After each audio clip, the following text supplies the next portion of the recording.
Hey everyone! In today's video, I'm showing you how we turned a bug into a cool feature. You've probably seen memes about doing something like this. It's not a bug, it's a feature.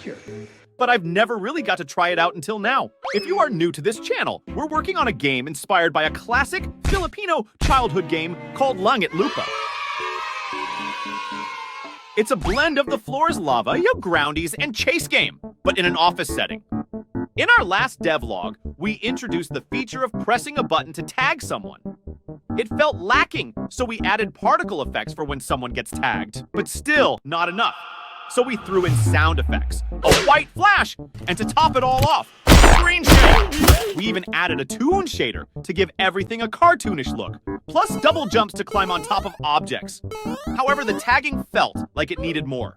So Dukoy suggested adding a knockback effect to create distance between the player and the tagger. To figure out which direction to knock the player back, I needed to get the position of the tagger and then calculate the difference between the positions of the tagger and the tagged player to determine the direction of the force.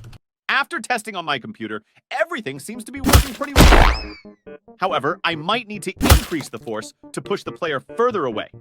The strange thing is, when I increased the push force to 100, it appeared to remain the same.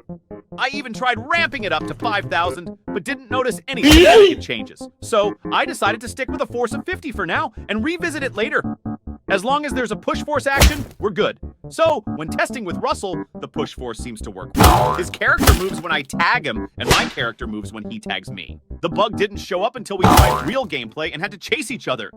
It seems that when the player jumps and gets pushed, the force applied becomes excessive. This might be because while airborne, there's no friction from the floor to reduce the force. But man, this bug was very funny that we decided to keep it as a feature. Now all we need to do is prevent the player from flying off into oblivion. To achieve this, I've added some invisible boundaries and a ceiling. After testing again, it looks like the player is safe. However, I'm not completely satisfied with the flying effect. It feels like it's lacking something. So I decided to add some smoke and sparkles to really emphasize the impact. The challenging part is figuring out when to trigger the smoke particles. Since this issue originated from a bug, distinguishing the conditions for activating them is tricky.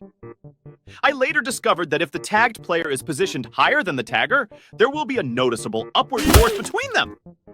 And if this upward force exceeds 15, it's strong enough to launch the player into the sky. So now, all I need to do is write an if statement. If the upward force does not exceed 15, then the smoke particles should not play. If it does exceed, then the particles should be shown. Now, when the player is running, there's just a small force pushing him away. But if he starts jumping, there's a pretty big chance it blasts him off the roof. In the future, we might add some crazy animations while the player is flying, like a swimming motion if the player is airborne. If you have any ideas, let me know in the comments or join our Discord, link in the description. And that's how we turned a bug into a feature. Feature. It's not a bug. Thanks for sticking with us. We really enjoyed making this video. Oh, if you want more content like this, hit the subscribe button and the notification bell. And don't forget to leave comments. Bye.